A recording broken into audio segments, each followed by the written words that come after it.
Good morning.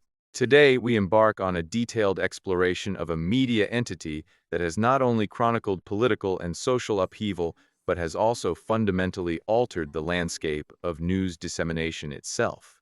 We are, of course, talking about the Young Turks, or as it's widely known, TYT. The name itself carries a historical echo.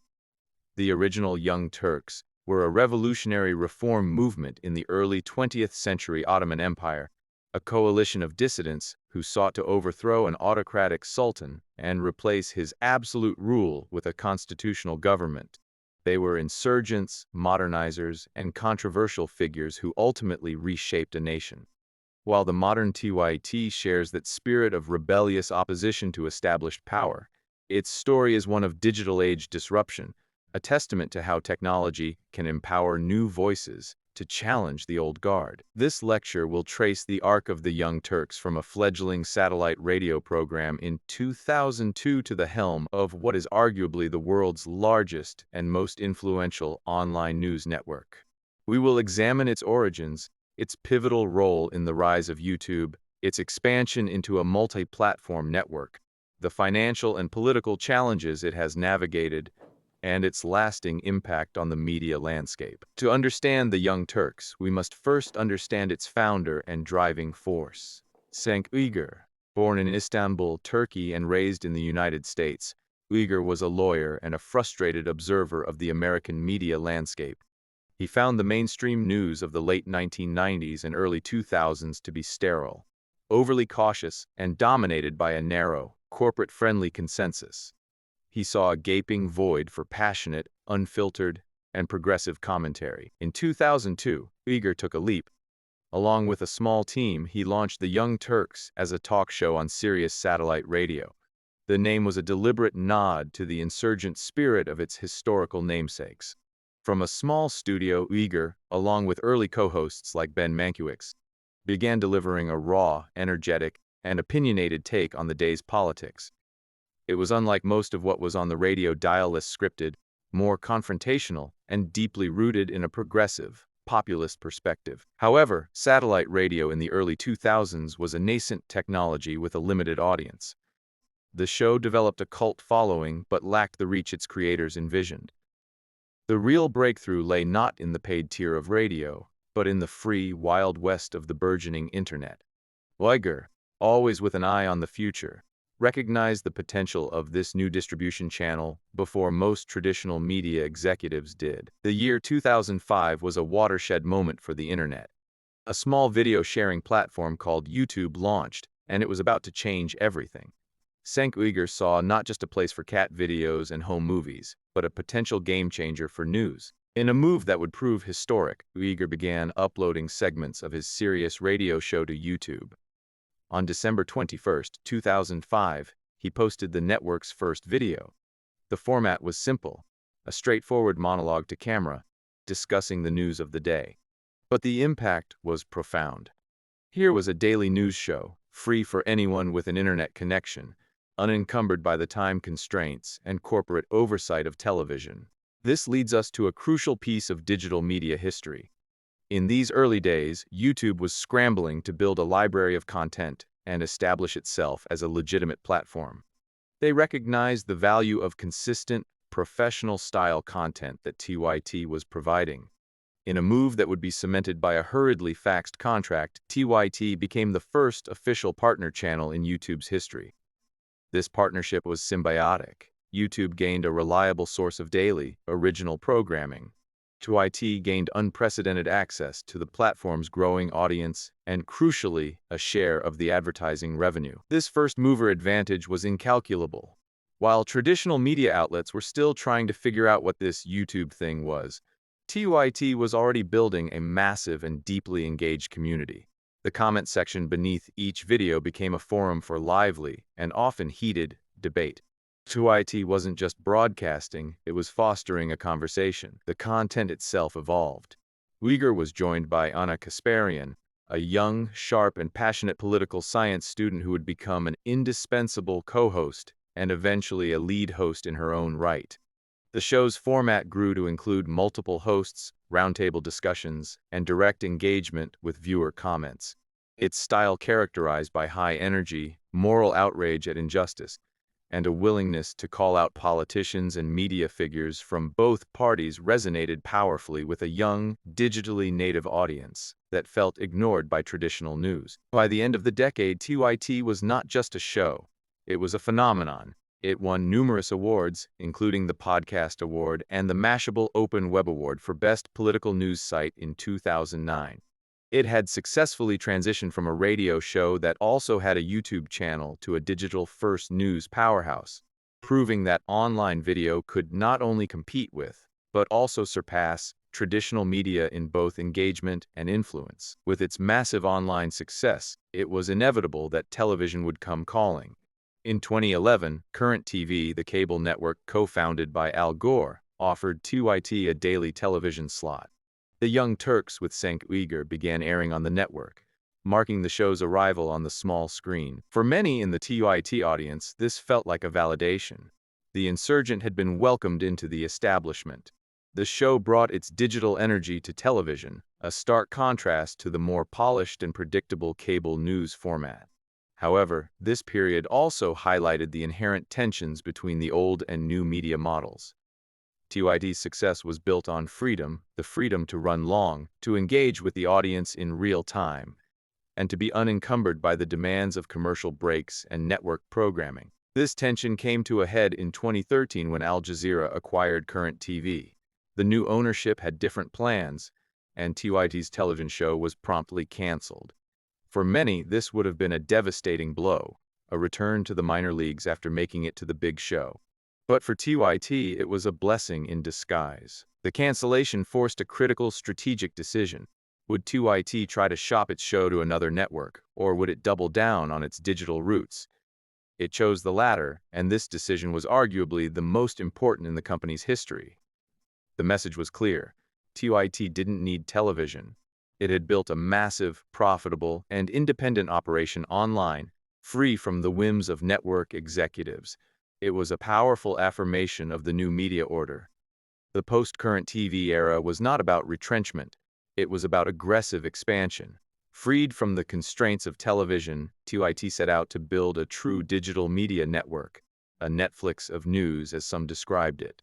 This period saw the launch of numerous new shows and the expansion of the TYT brand. The flagship Young Turks show continued, but it was now joined by a growing roster of talent and programming. The Point with Anna Kasparian gave the popular co-host her own platform. Other shows like TYT Sports and TYT University, later TYT Politics, sought to capture specific audience segments. This strategy transformed TYT from a single show into a multi-channel network capable of covering a wide range of topics and fostering on-air talent. This ambitious expansion required significant capital. In 2014, TYT announced it had received a $4 million investment from Romer, Robinson, Melville and Company, LLC. This was followed by a much larger $20 million Series B funding round led by Greycroft Partners.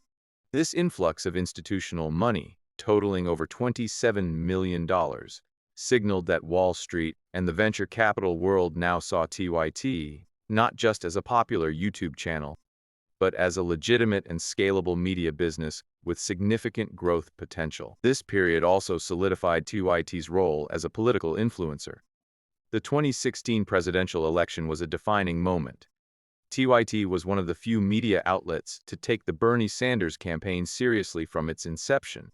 A TYT interview with Senator Sanders garnered 1.9 million views, playing a significant role in introducing him to a national audience and fueling the political revolution.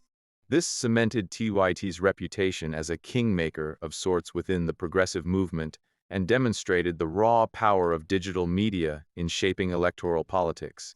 TYT was also chosen by YouTube to be a launch partner for its new mobile live streaming feature, with Anna Kasparian featured as the face of the campaign, and was granted access to stream from the 2016 Democratic and Republican national conventions. In the last several years, TYT has matured into a complex and multifaceted media organization, while continuing to navigate the controversies inherent in its role as a provocative, partisan voice. Talent incubator.